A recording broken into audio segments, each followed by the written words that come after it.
Welcome to another Let's Coach session. And my name is Norma Frahn, and I'm here every Friday at 3 p.m. Eastern Time. And I am a life coach and integrative nutrition health coach. And I do most of my work with women who want to learn how to lose weight their way. They're done with diet culture, they're done with restriction, they're done with all of the traditional ways we've all tried to lose weight, and they want to do it their way. And their way means some deep inner work, the work that's actually going to create the lasting change. So that's what I primarily do in my coaching practice.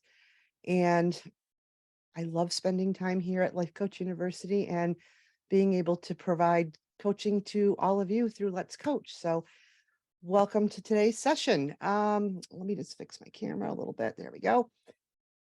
All right, so here's how we do this in Let's Coach. So you can receive coaching in a couple of different ways. You can raise your virtual hand, just click on the bottom of your Zoom screen, find the little raised hand icon and click that. I'll keep my eyes peeled for that. And um, if you've raised your hand, I will bring you on so that we can talk, live with each other. Or you can use the Q&A box. That's a really popular option and perfectly fine with me. The whole point is that you're asking questions. So you can use that Q&A box same way, just open it up from the bottom of your screen, type in your questions. I'll keep my eyes peeled for that too. And as I see questions come in, I will respond here. And then the other way is just coaching by proxy, which means basically you're just listening in. There's so much to learn from listening in to another person receiving coaching, whether it's, the actual conversation back and forth or through the Q&A. So that is a perfectly acceptable option, and you're welcome to join any of our Let's Coach sessions and listen in and see what you can learn. And even if the topic doesn't specifically apply to you, because we're all life coaches, doesn't matter what our specialty is, there's going to be something there that you can apply to your life. So please try to remember to jump in whenever you think you need just a little downtime for yourself. This is a great way to get it. You can find the schedule for Let's Coach right on the Life Coach University website. Just click on the Let's Coach tab. The schedule will come up, and then all of the details about the coaches and their specialties. So don't forget to do that. That's super important. Now, if you happen to be watching this on replay, I also want to answer your questions. So you can reach me directly through the Life Coach University website. Go to coaches, click on the button under my picture, and send me a message. I will get back to you and answer your questions. So with that said, what I like to do when I open up my Let's Coach sessions is just spend a few minutes sharing a concept or an idea or a perspective that I have that will just get you thinking a little bit differently, because that's what really where change happens, is when you can allow yourself to think a little bit differently. And today I want to address something that has come up just this week more times than I can count, not just with my clients, but also just in general conversations I've had with people. Truthfully, I was counting for a while. When I started to see this happening 2, 3, 4 times, I started keeping track and I stopped at like 12. So this is a big deal. So I wanted to cover it today. So one of the things that keeps us stuck and blocks us from achieving our goals, whatever it is, whether it's weight loss or anything else, is this. Well, you know what? Before I go there, here's what I want to say this. As much as I want to give you the loving advice and the coaching and the guidance, part of my role, or how I see my role, is that I'm also here to be truthful and honest, even if that's a little hard to hear sometimes. My own coach calls it a cathartic shove. And in fact, I think as a coach, this can be one of the most loving things that I can do for my clients. And all of you are my clients. Anyone listening to these Let's Coach sessions or anything that I do here on Life Coach University, I consider you a client. So I'm going to be honest with you, even if it's hard for you to hear. So if you're listening to me today and you think, yeah, that's me, then I feel like I've done my job because I've opened the door a little bit for you to think about things a little bit differently. So let me go into specifically what I'm talking about here today. If you really want to change, you have to be willing to hear the hard stuff and be willing to look at what's not going well. That's really, really important. I think one of the biggest ways we self sabotage ourselves, whether it's with weight loss or any other thing that we're looking to change or improve in our lives, is that we have this very toxic thought that says, I should know this, or I should be able to do this by myself. And the reality is, that's just your ego talking, and it is keeping you from achieving your goals. And I think one of the things that happens when we think this thought, I should know this, we tend to like lean into this idea that, well, I must not know something, so I need more information. There's some information lacking. And then we're tempted to go find the book or the class or the course or the new diet because we think I've just got to be missing something. And but what's really fascinating here, it's not that you need more information. I promise you that is not the problem. If you're not getting what you want, even with all this knowledge that you have, that's an indicator that you may not know everything about this particular topic. Like you're telling yourself, I should know this. You just may not. And it's a great indicator that there is something else you need to learn. But if it's happening, a better question that you could ask yourself is, what's going on? What do I keep repeating that isn't allowing me to move forward? Not what information do I need to move forward. There's something going on underneath that's I'm repeating over and over again because I'm not getting anywhere. It's like being on a treadmill. So I promise you, it's not a lack of information. It's more about looking at what you are currently thinking and believing. It's the story you're telling yourself. So that's another great question that you can ask yourself. You know, what is the story that I'm telling myself?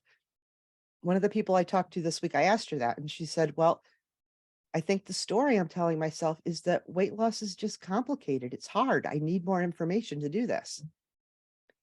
But the thing is, the real problem usually is not that complicated. We've made it complicated by thinking we need more information. So I feel like I'm rambling, but this is just such an important point. When you're telling yourself it's complicated, you make it complicated. And you make it complicated by going out on the hunt, finding something external to yourself that will solve this problem. Like I said, the book, the course, the program, the diet, that's not what you need.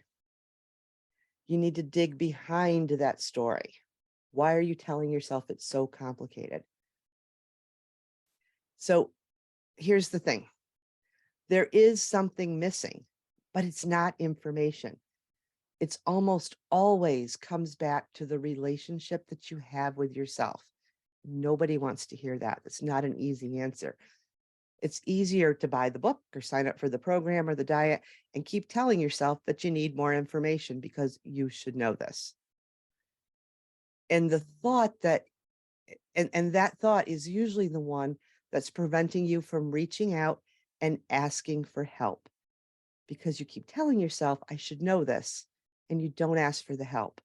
But the help is the one thing that is going to move you forward. But instead, we tend to keep ourselves stuck in this little bit of a shame cycle. Like, why don't I know this? I can't possibly raise my hand and say I need help. I should know this. You see how that thought's like keeping you just rooted in this problem.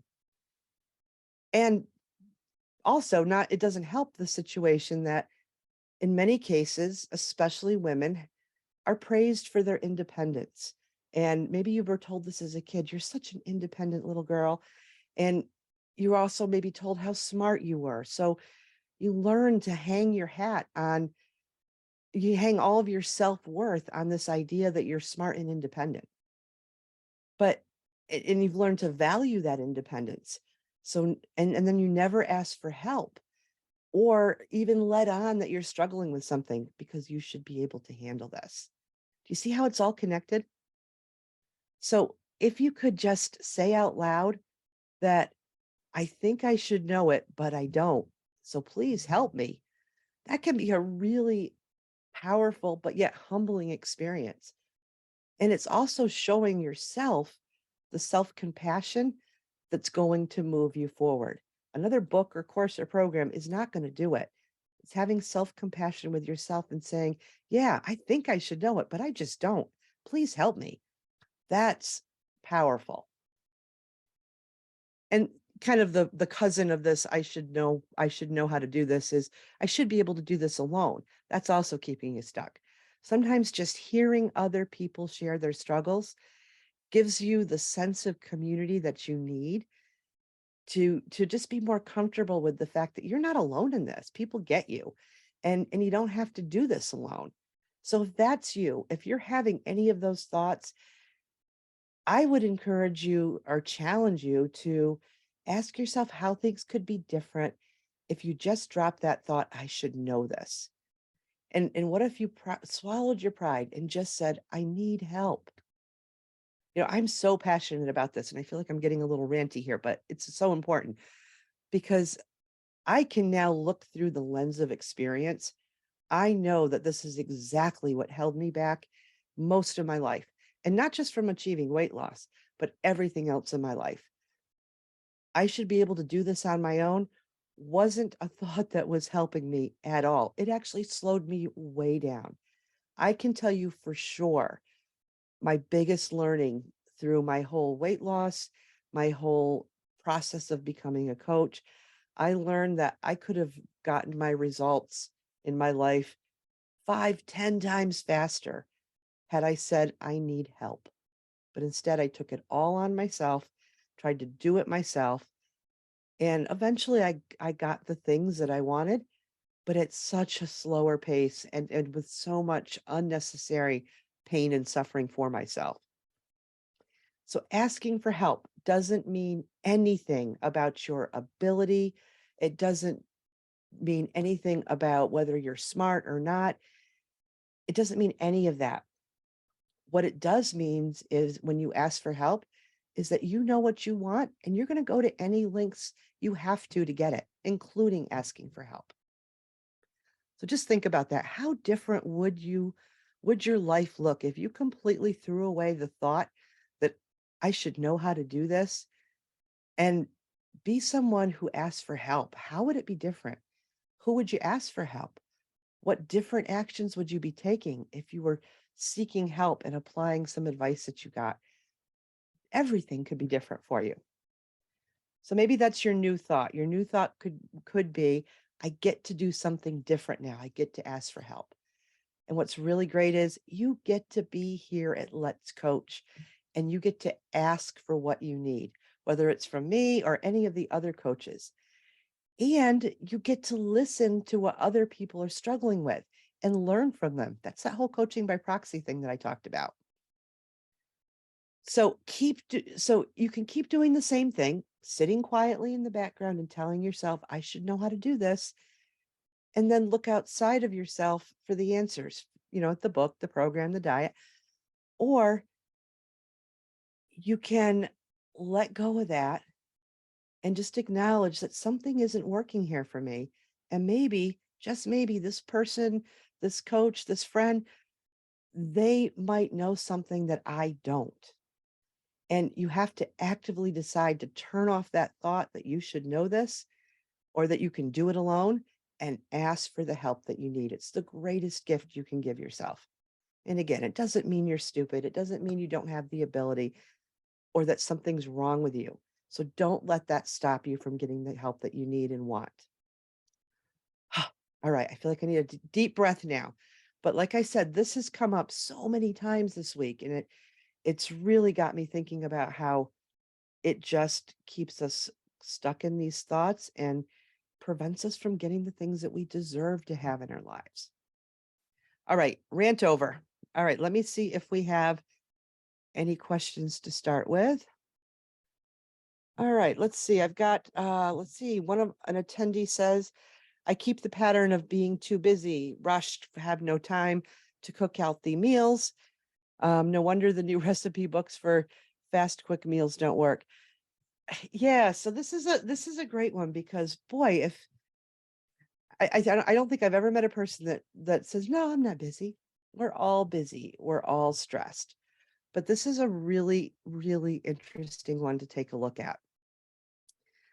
So this similar comment kind of came up and I was a little bit prepared to talk about it. So I think it's pretty cool that it came up naturally here.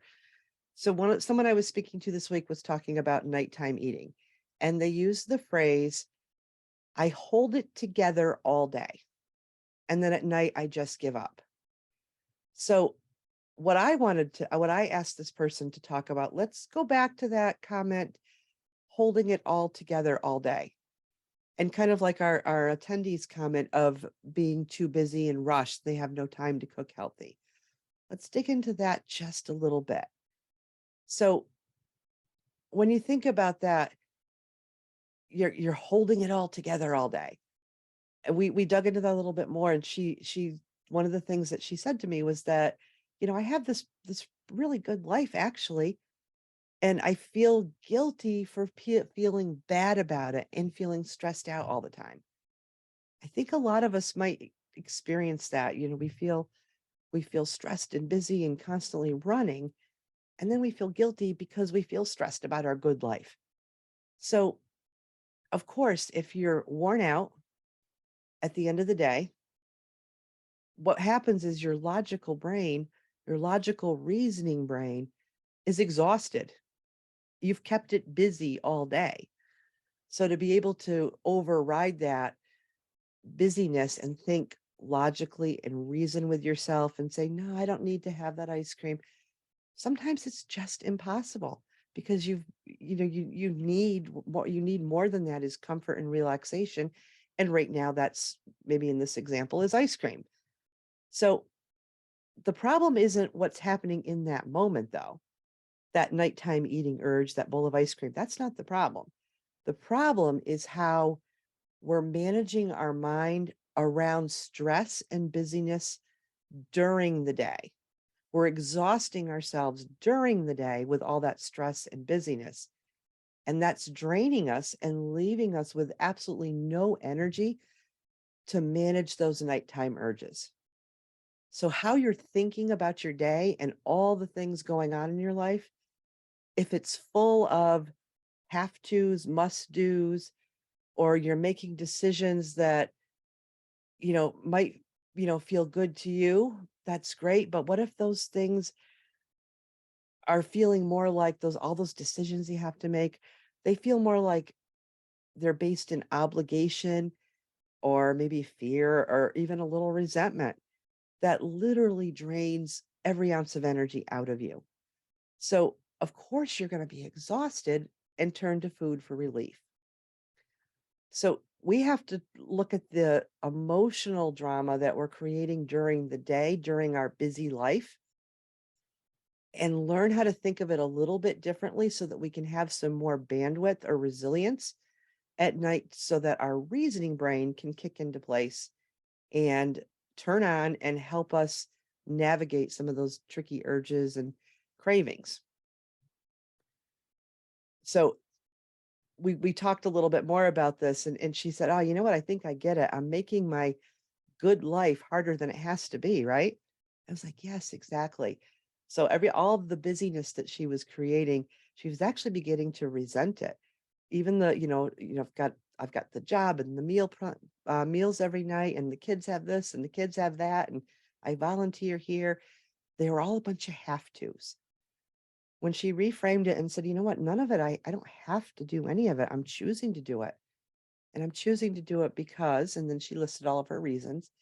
It just reframed it a little bit for her. And it didn't feel like such an obligatory thing that she was doing that was stressing her out. She made it, I get to.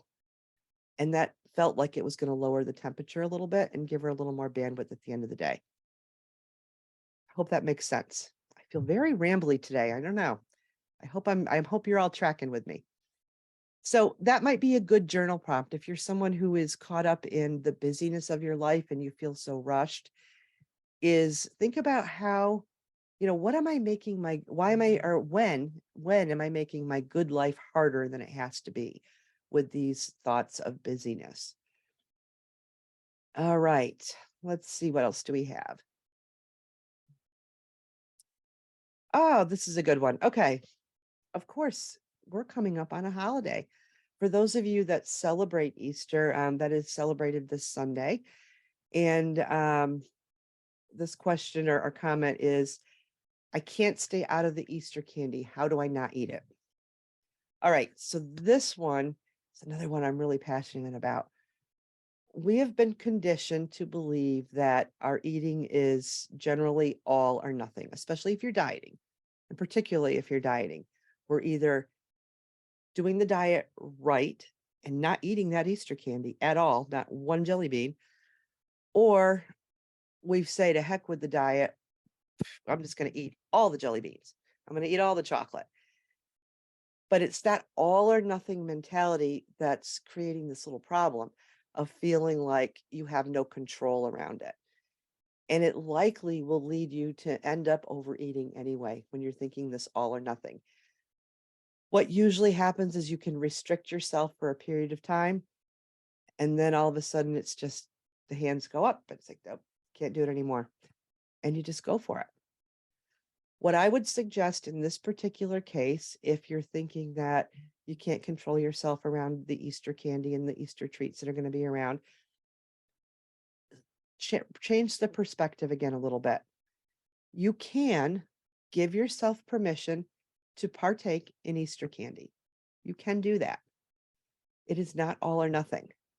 But here's the catch. You can partake in the Easter candy, but you need to do it on your terms. And what I mean by that is you need to practice intentionality. So nobody is telling you, there's no invisible diet police that are saying that you're going to be a big miserable failure if you eat that Easter candy. You can say, nope, I'm giving myself permission to have some on my terms, and I'm going to eat X amount. You make it up, you decide, and then I'll stop. See how that gives you back the control? You can tell yourself, I do not need to keep eating just because in the past, that's what I did. And maybe I've told myself in the past that once I start, I can't stop, but that's not true. I can decide that I will have this amount of candy and I will stop. That could be your new story. You can be the kind of person that decides in advance how much of something you will want to have or give yourself permission to have, and then eat it with all the joy in the world and follow through with stopping. There is no greater feeling than to be able to very intentionally make a decision ahead of time, honor it, follow through with it, and then wake up the next morning and feel so incredibly proud of yourself. So it doesn't have to be all or nothing. You don't have to never have Easter candy again. You can give yourself permission to partake in the way that you choose to. So I would offer that if anybody is feeling like they're going to just lose control this weekend with the Easter candy. I hope that helps. Let's see. So someone is saying, I do all or nothing when deciding what to make for dinner. All healthy or all junk. Yep. Today it's all junk. Pizza, fries, and beer. I would challenge you there a little bit. What if you rip that label of junk and even the healthy label, you just ripped it off? You're having food. The food you're choosing to have tonight is pizza, fries, and beer. It's just food. It's not good. It's not bad. It's just food. Um, and then this same person is saying, I could have just made pizza and stir fried veggies, but that combo sounds weird. I actually think that sounds fantastic. I love both things, pizza and stir fried veggies. And why not? Again, give yourself the freedom to be creative with your food. This is a great way to practice ripping those labels off. Is be creative like that. If you like pizzas and stir fried veggies, go ahead. Who cares?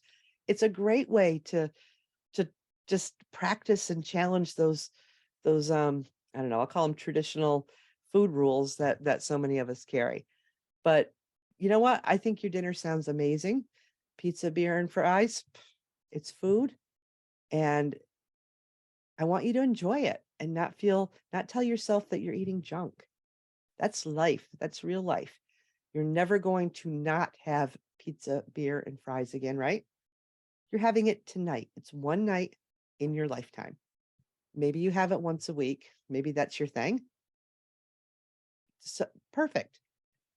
Remember, it's not the all or nothing. If you've listened to if you've been to any of my other talks, I use the phrase quite often when it comes to thinking about food a little differently. Most of the time, I eat foods that are more nutritious, and sometimes I eat food just because I enjoy it, and that's okay.